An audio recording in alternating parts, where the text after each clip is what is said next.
In the year 1860, a French explorer hacked his way through the jungles of Cambodia. He was looking for butterflies. What he found changed everything we thought we knew about human history.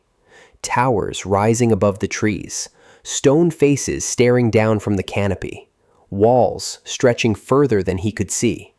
He thought he was hallucinating.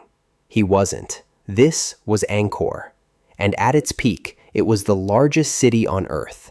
Not in Asia, not in the ancient world, on Earth. 1 million people lived here when London had 50,000.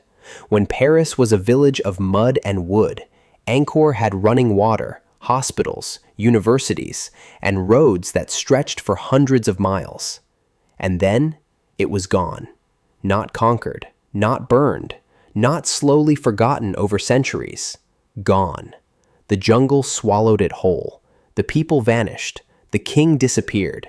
And for 400 years, nobody in the outside world even knew it existed. This is the story they never told you. Cambodia, Southeast Asia, year 802 AD. A king named Jayavarman II climbs a sacred mountain and declares himself a god. Not a servant of the gods, not chosen by the gods, a god, living, breathing, ruling. And from that moment, something extraordinary begins. His people don't just build a city, they build a universe. The temple complex of Angkor Wat is not just a temple, it is a map of the universe in stone. 5 towers representing the 5 peaks of Mount Meru, the home of the gods. A moat representing the cosmic ocean. Galleries stretching for half a mile, covered wall to wall in carvings that tell the story of creation, war, heaven, and hell. 2 million tons of sandstone, transported from a mountain 25 miles away. No wheels, no iron tools, no machines, just water, rope, human hands, and belief. It took 37 years to build, and it is still standing today. At its height, the greater Angkor region covered over 1,000 square miles, larger than modern-day Los Angeles. Running through all of it, the most sophisticated water management system the ancient world had ever seen. 3 harvests a year, every year. While the rest of the world struggled to feed itself, Angkor had figured out how to make the land produce endlessly. This was not luck. This was genius. And it fed 1 million people for 600 years. 600 years. But there is something else about Angkor that the history books skip over. The faces. At the Temple of Bayon, there are 216 stone faces carved into 54 towers. 216 faces, all smiling the same smile. Serene, knowing, slightly terrifying. Nobody knows exactly whose face it is. Stand in the middle of Bayon at dawn, when the mist rises from the jungle floor, and those faces appear one by one from the darkness.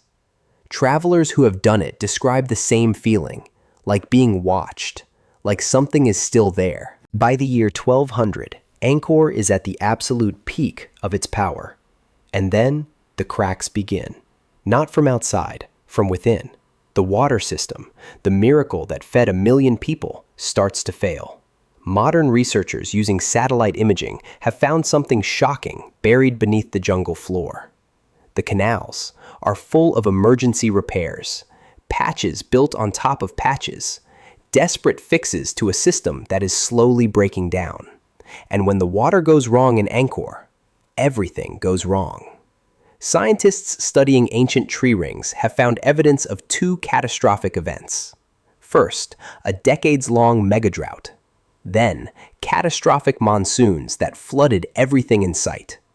The water system, already failing, cannot handle either extreme. And at exactly this moment, the Thai kingdoms to the north smell blood. They attack. Not once, repeatedly, relentlessly. In 1431, a Thai army besieges Angkor for 7 months. And when they finally break through the walls, the city is already half empty. The people hadn't waited to be conquered. They had already left. Where did 1 million people go? Nobody knows. The jungle moved fast. Within decades, roots had cracked the temple walls. Within a century, trees 40 feet tall grew from the rooftops. Within 2 centuries, you couldn't see the city from 10 feet away. It was as if the jungle decided, this belongs to us now.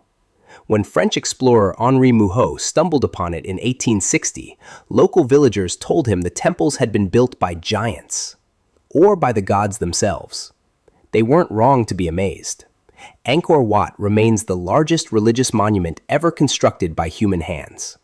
Its carvings contain more figures than the entire Louvre Museum, built by people whose names we will never know. 1,000,000 anonymous hands that shaped stone into heaven. Here is what haunts me about Angkor. This civilization didn't fall because it was weak. It fell because it was too perfectly engineered.